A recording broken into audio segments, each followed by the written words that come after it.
वर्षापासून 12 लाख सोलापूरकरांना एक स्वप्न दाखवलं जातं की दुहेरी पाईपलाईन पूर्ण झाल्यानंतर शहराला रोज पाणी पुरवठा केला जाईल। त्यानंतर तो एक दिवस आड केला जाईल असं सांगण्यात आलं। आज जवळपास 110 किलोमीटरपैकी 105 किलोमीटरचं काम पूर्ण झालेलं आहे। आपण अपेक्षित धरतोय की महिन्याभरात उजनी सोलापूर दुहेरी पाईपलाईन पूर्ण होईल आणि आपल्या शहराला एक दिवस आड पाणी पुरवठा होईल।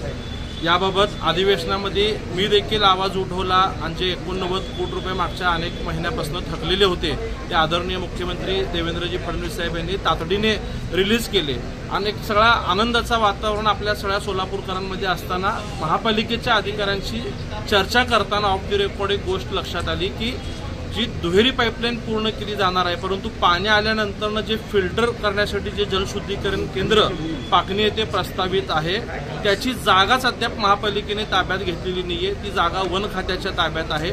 जागा आपल्या ताब्यात नसताना त्या जागेचं त्या शुद्धीकरण केंद्राचं टेंडर काढून ते टेंडर देऊन त्याचं वर्क ऑर्डर देण्याचा पराक्रम एकीकडे महापालिकेचं प्रशासन करतं, परंतु जागा वेळेत पूर्ण मिळण्यासाठी जे आवश्यक ते प्रयत्न करायला हवे होते ते त्यांच्याकडनं झाले नाही। आणि एक बाब जी निदर्शनास आली की ही जागा मिळवल्याशिवाय आपल्या शहराला एक दिवस आड पाणी मिळणार नाही।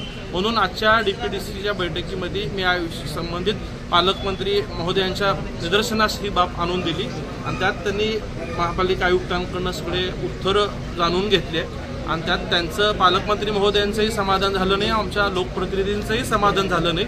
आणि चर्चेच्या अंती पालकमंत्री महोदयांनी असा निर्णय घेतला की महाराष्ट्र शासनाच्या वन खात्याकडे या जागेसाठी प्रयत्न करूयात आणि त्यासाठी काही 9.5 कोटी रुपयाची रक्कम लागणार आहे। ती वेळप्रसंगी महाराष्ट्र शासनाकडनं आणायचा प्रयत्न करूया। त्यात जर विलंब होत असेल तर ते 9.5 कोटी रुपये महापालिकेने स्वतःचे तातडीने उपलब्ध करून द्यावेत, कारण का ती जागा कायमस्वरूपी महापालिकेच्या मालकीची होणार आहे आणि एवढा मोठा 800,000 कोटीचा योजना ज्या कामासाठी अडकलेली आहे ती पूर्ण करण्याची त्यांनी याबाबतची सूचना दिलेली आहे।